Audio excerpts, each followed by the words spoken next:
Il y a cette scène dans le film Flashdance où des b-boys font des top rock, des backspins, des freeze et un mouvement qu'on appellera plus tard le moonwalk. Alors, petit aparté, ce mouvement-là, ce n'est pas le vrai moonwalk. En fait, ça, c'est le backslide, mais il est connu sous le nom de moonwalk. Bref, mais il ne s'agit pas de simples gamins. Ils sont membres du Rocksteady Crew, l'un des premiers groupes de danse les plus influents qui ont apporté la célébrité hollywoodienne au breakdancing. Nombreux sont ceux qui reconnaissent le terme breakdancing, inventé par les médias dans les années 1980, mais les pionniers et les praticiens de cette forme de danse l'appellent b-boying ou breaking. On pense généralement que le nom breaking vient de DJ Kool Herc dans le Bronx à New York. Lorsqu'il animait des fêtes de quartier dans les années 70, il a commencé à isoler les rythmes pour créer des pauses dans les chansons.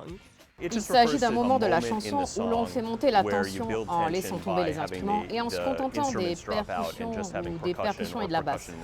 En fait, il s'agit uniquement de la section rythmique. Une érudite très importante, Barbara Browning, l'a très bien décrit en disant « Vous vous sentez obligé de remplir le silence avec du mouvement ».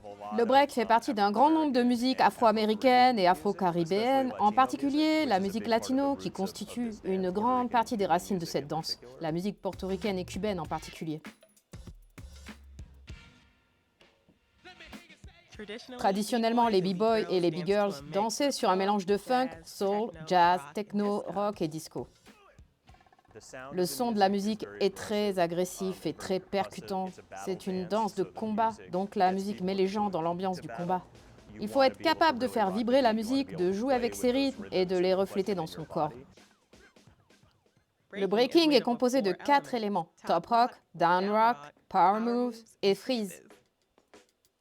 Le top rock, c'est les mouvements des pieds à partir d'une position debout. C'est la première démonstration de style et une sorte d'échauffement pour les acrobaties du down rock. Le down rock, c'est le moment où les breakers utilisent leurs mains et leurs pieds sur le sol. C'est là qu'ils montrent la vitesse de leurs pieds et le contrôle de leur jeu de jambes.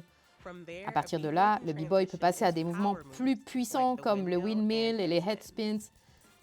Ce mouvement nécessite de l'élan et une grande puissance physique. Le dernier élément, c'est le freeze. Lorsqu'une b-girl s'arrête de danser et maintient une position qui exige un équilibre incroyable. Ces éléments s'inspirent souvent de mouvements issus de disciplines telles que le kung-fu, les claquettes, la gymnastique et la capoeira. Mais ce n'est pas tout. À ses débuts, le breaking était un moyen pour les enfants défavorisés du Bronx d'être reconnus. Il a contribué à transformer leur culture de la rue, où la violence des gangs a lentement fait place à des équipes de quartier qui utilisaient la danse pour se mesurer les unes aux autres. Aujourd'hui, avec la commercialisation de ces compétitions, le break signifie quelque chose de différent pour la nouvelle génération de b-boys et de b-girls. Pour moi, les compétitions de break sont un atout énorme. J'ai commencé à participer à des battles parce que l'énergie des battles est incroyable et il y avait de l'argent à gagner.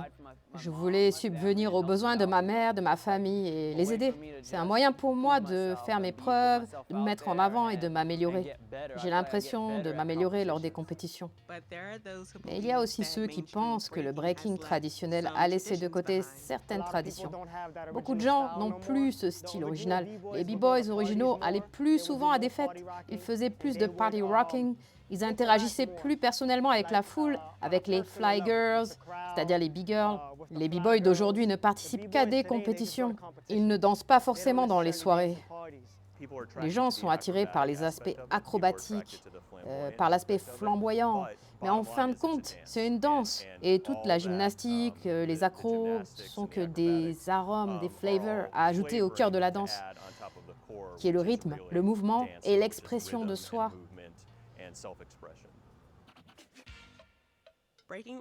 Le breaking, dans sa forme originelle, est plus qu'une simple danse.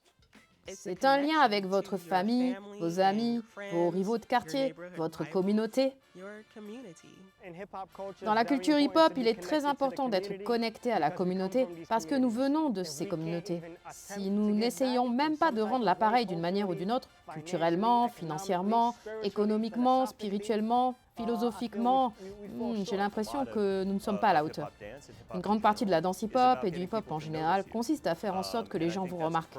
Je pense que c'est une chose personnelle pour chaque individu, mais c'est aussi une déclaration politique. Tout cela est intégré dans la danse.